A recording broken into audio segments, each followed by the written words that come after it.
Selam Rişar, nişik hallerin, nişik şeyler uzak.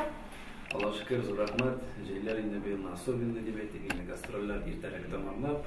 Köbrek avulda yalı diye yani şahında Tuvanak şahında evet kavuk şahında rehatlanıp yol etti bindi. İcatqa itibar salıp, güç salıp şuayet buna hale jey uzun gidip bara. Karantin buluna karamastan bizge cebi kuşadı bu yıl. Sen Instagram bitinde özünün Rus dilinde jırlap kirttiğin jırını belki senin dileğin vardır Rus dilinde jır şarara. No, ben özüm durumda öğretmeyim her vakitte da nidi olsa bir narsa olsa yerine sekile. Yani bizim Tatar milletleşlerimiz arasında Rus dilin, Tatar dilin unutup Rusçanla söyleşken milletleşlerimiz büyük köp. Hamidaların soru boyunca da yine biz Rusça dilinde de jırlar yazdırabız. Min elbette o Tatarcanlı kişilere kavurrak. Şuna göre bizim bonlu Rus dilinde jırlar kuşup elbette bir eksperimentler yasalım. Gelecekte de olursa bir tügüler şeyler belki Rusça dilinde Rus dilinde yaşanır gibi. Şunu sorau yaz gününde köpkene kişiler üzerinin işlerini yaptılar. Esin o vakitte özünün grubuna yanında bas gitarist, водитель, büyüşçüler izledin. Bu vakitte artistlarının kirisince akşam meselesi bir ağır buldu değil mi?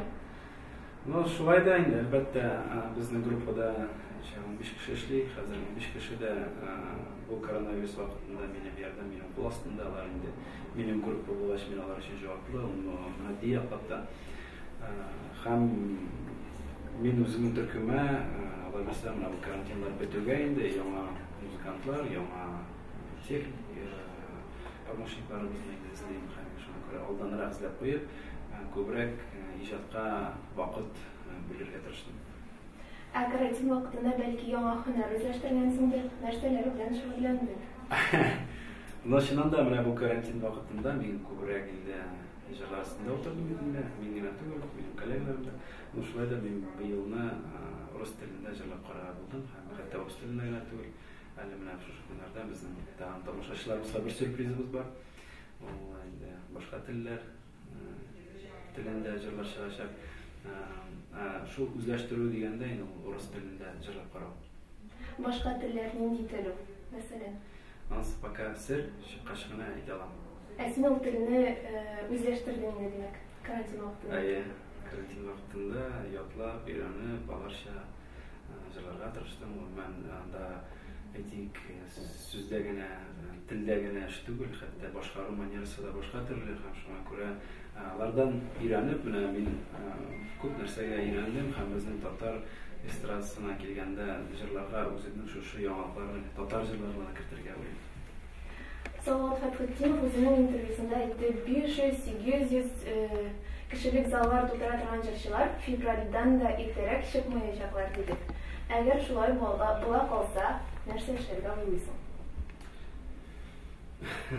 Ama birisi de yeter mi? Deykenler yıllara kadar birinci konsertte bulmazdır. Hatta bu mümkün de öyle konsertler, spor türleri, bütün stadyonlar işine başladı. Şuna göre bunda salata oynatıyor, Allah'ta oynanabilir. Başan konsertler başlandı. Endi bulmazsa endi işim köp, Allah'a şükür stüdyoda şuna parayım, şuna da işler bir köp, videolar bu işlerinde şular Instagram'a vakit işleyinleri hazır endi. Instagram'a da vakit bule başladım. Şunu etkende bir şılın işler yok deyip pek köp duyular, jubileler, Allah'a şükür anda da şakuralar diktirmemiz bütün grupumuz bilen. Yani karantin diyenler bir unutup da gidip barabız. Allah'a şükür pardayım. Tamam bir sorunu birine konu almayayım. Akşam meselesine gelgende indi ol. Hazır köpkene artistlar sityoy biznesle kirip gittiler. Sizni andy kampanyada işlerge çakırışlar bulmadı mı? Hem siz ama nişip koruysiz? Ben karşı. Ben artist kişi sityoy piramide bilen buluşurlar. Ben benim şey olduğunu der ki ben şirketler diyebilirim. Biz mesken kişiler değil. Allah'a şükür barda jite anın bilen üst kişiler şırlarına değiştir diyebilirim. Ben anlayabilirim. Buluşmaya şaklım. Koleglerim akilgen dans emidalarının işleri. Onlarını tege şırımla diyebilirler iken elbette алар убакытта уруш эткенде правый. Рахмат бик зур, Ришат. Уңышлар теләп калабыз.